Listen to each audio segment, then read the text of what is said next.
Hello and welcome again to the Authority of Love. I'm your host, Greg Williams, joined by our co-host again on this Family Foundation Friday, Mr. David Walls. David, thanks for joining us. Good to be with you. And I know there's a lot going on, but I have to remind people of this. In love and lordship, our vision and desire is that every life and relationship be built on the love and lordship of Jesus Christ. So I hope you hear that coming through, even as we deal with some difficult issues. And we're not always in agreement with those that are out there. You're going to hear some more of that today. But David, how are you doing, first of all? And how did the Somerset Town Hall meeting go? Yeah, we had a great time last week. Great group. So thankful for our friend Brother David Carr hosting us, and thankful for our good friend Representative Shane Baker and State Senator Rick Girdler, both that represent that area very well, and had a good conversation on some important issues, including a lot of opportunity to educate folks on the school choice amendment too, answer a lot of questions. Certainly starting to. What was your feedback from that? I mean, obviously you had people that were interested and knew where you stood, but what kind of feedback did you get I think on that? Overwhelmingly positive feedback. Some good questions, some good number of pastors that were there. But I was encouraged by the questions, and I think hopefully we're helping educate folks. Get the word out, inform and educate. That's what we want to do. So appreciate that. Now, I think there's several hot topics, but obviously we've got to say a little bit of something about the second assassination attempt on candidate Trump right now. That we've got to continue to pray. Yeah, there's obviously a spiritual battle going on here. There is, and trust that we're going to be doing what we need to be doing in that. Yeah, well, we need to be praying, thankful, obviously, to the Lord that former President Trump's been protected now for the second time. I mean, look, regardless of your political affiliations, it would be horrifying to see anyone assassinated, let alone a president and someone who could be the next president running for president right now. So, but let's be praying for our nation, for the election, not just at the presidential level, but as we know, all the way down the ballot. Yeah, all from state and local. There's people on it, all of that. So yeah, we certainly want to be doing that. So you stated that national and now state level. Governor Beshear's at it again, isn't he? It's another reminder that elections have consequences. Yes, Greg. they do. Yes, they do. And let me just say this. I want you to jump in. When I say he's at it again, I'm going to say truth here. He's promoting lawlessness once again. Literally. And it seems to be the same issue, right? He did it with the schools. Now he's doing it with an executive order. Explain to our listeners what's going on here if they haven't heard or even if they have. So earlier this week, Governor Beshear, on extremely short notice, announced he was going to be signing an executive order that, quote unquote, is to ban conversion therapy. Now, why would you say extremely short order? Seriously. Well, because he announced that he was going to sign an executive order late Tuesday, late one evening, and then on Wednesday he signed it, and it was clear. Obviously, it had been orchestrated. He was surrounded by a number of LGBT advocates and other folks that are supportive, obviously, of the LGBT movement. And just to remind folks, if you're not familiar with the term conversion therapy, it really has been used, particularly in the media and those that are promoting the LGBT agenda, as kind of a all-encompassing scare word to say that they don't want anyone to receive counseling that might counsel someone to realize who they actually are. Well, yeah, you can say that. To if someone has same-sex attractions or feelings, to counsel them out of that, or increasingly now we're talking about obviously the transgender issue, the radical gender ideology, to say that you shouldn't help affirm a child in who they actually are created to be as male and female. Right. And so what this executive order seeks to do is essentially ban counseling as it relates to sexuality and gender identity issues, and it's a one-way street. You can counsel folks and support and affirm them and in even those, push them. right? Even push them but to encourage them to whether that be through Christian counseling. It doesn't even any kind of counseling in this realm. If your license comes under attack in this. So, but before we go too far, and I know you want to share some more just about the concerns about that as a topic, let's talk about the process here. Yeah. So there has been legislation filed multiple sessions to accomplish this, a so-called ban conversion therapy right. bill. Those bills have not gone anywhere. Died the legislature has completely, flat out rejected them.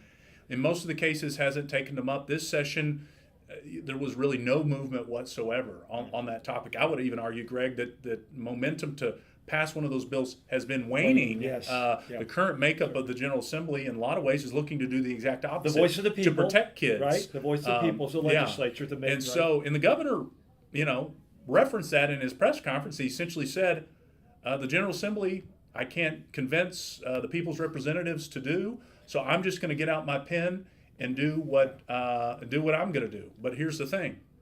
Governors don't make laws. The executive branch is the executive branch, not the legislative branch. Yeah. So we immediately called this unlawful, as a number of other folks have. I think there's very serious legal and constitutional concerns, Sure. We'll see where the legal dynamics of this play out. But I will certainly say I was encouraged by, we spoke out against it. Have done.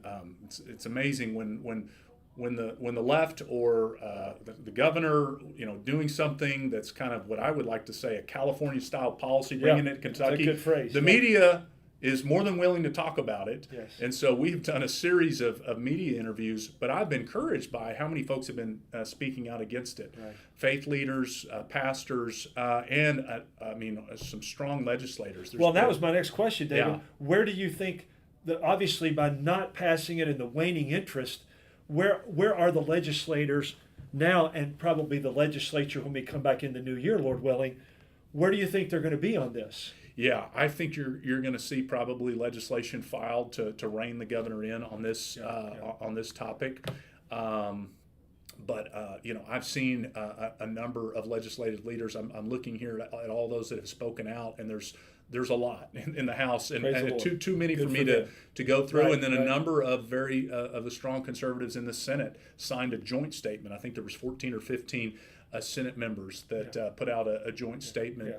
Nearing the halfway point already. Yeah, right? speaking out against this. So that's encouraging, but it's in place now. Yeah. We have this executive order. It's directing, various cabinets to essentially go after any licensed professional, whether that's pastoral licensed or in the mental health arena. Right. And our major concerns, Greg, continue to be, one, that it's unlawful. Two, that it's actually going to hurt children, because it's not going to allow children that desire to receive this kind of counseling be able to receive it. It obviously tramples on the parental rights, because it would prevent a parent from being able to take their child to get counseling that they have decided as a family, and obviously suppress religious freedom. It is clearly designed to promote false LGBTQ ideologies and muzzle Christian counselors, therapists, pastors that are simply seeking to help children struggling with sexual orientation or gender identity confusion. David, I want to say a couple of things. You mentioned earlier a couple of things. First of all, what they're essentially saying, what the governor in his executive order is saying is, we can work to convert them to think that they are the opposite sex, or they have homosexual attraction. Whatever. We can push that in our schools, our state-sponsored schools and everything, but you cannot work to convert them back. Right. We're actually converting them, but you can't convert them back, which is God's design, first of all, what they are. Yeah. So that's one thing. The second thing is this. Why, when the left constantly wants to talk about science, but then they manipulate it to use it, because the best science is long-term and replicable. Right. We know that because God's order always works. Why would we ignore 10 to 20 years of evidence that's now coming out of Europe? And their response to this is now, oh my goodness, we've made a horrific choices here, and we are shutting down our clinics. We are shutting down these teachings. Yeah. That's happening all over Europe. It's not about truth or science, or it's about an ideology that is destructive. Oh, absolutely. And that's what we're dealing with. So we need to stand up against this and make sure that people understand it, which the Family Foundation does a great job of. And then I want to ask one more thing and jump into our next topic. You mentioned it, parental rights. I think that has a lot to do with our school choice and Amendment 2. So speak to our listeners on that, David. Yeah, there's certainly been a lot of conversation. Even this week, there was. I think you and I may have briefly mentioned it last week, but I've seen there's a television ads now out supporting Amendment 2. Our friend and pastor Randy Adams, educator himself, formerly in the public school system.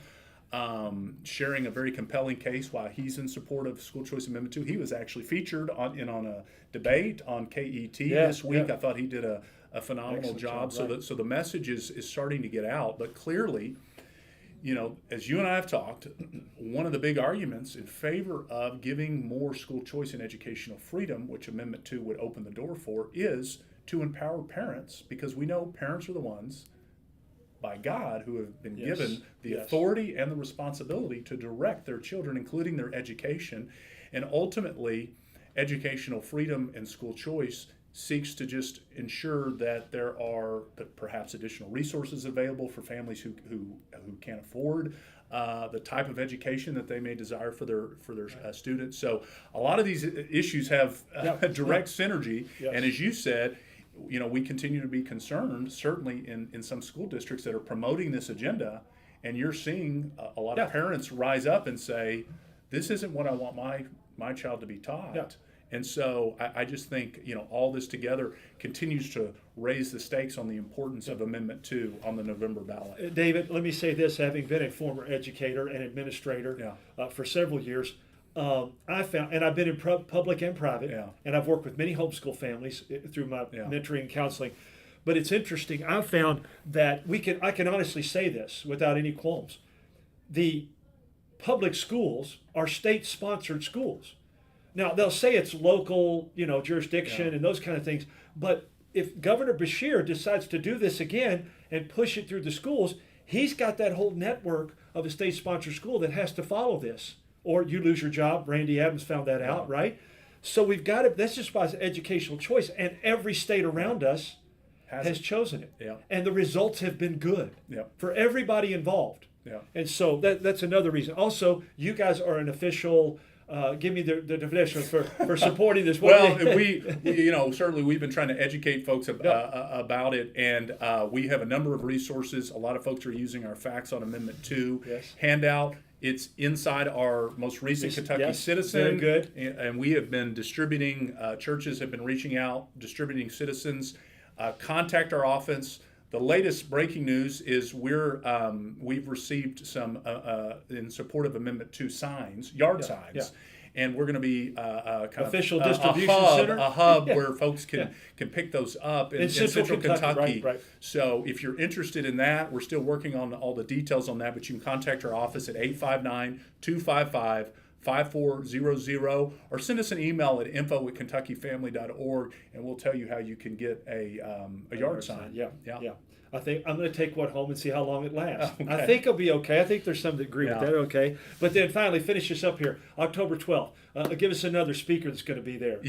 Well, speaking of the kind of continued conversation on gender ideology, I'm really excited that Jay Richards, who's one of the leading experts on the concerns about radical gender ideology with the Heritage Foundation, he's going to be one of the keynote speakers on a panel that we're doing on the concerns about radical gender ideology.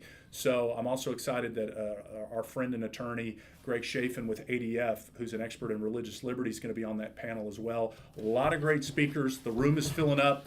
Join us if you can on October 12th. Yeah, I've had a few ask me about it, so I think we're going to fill it up. So thank you for joining us. Thanks for your prayers. Thanks always to the Lord. Make it a great day in the love and lordship of Christ.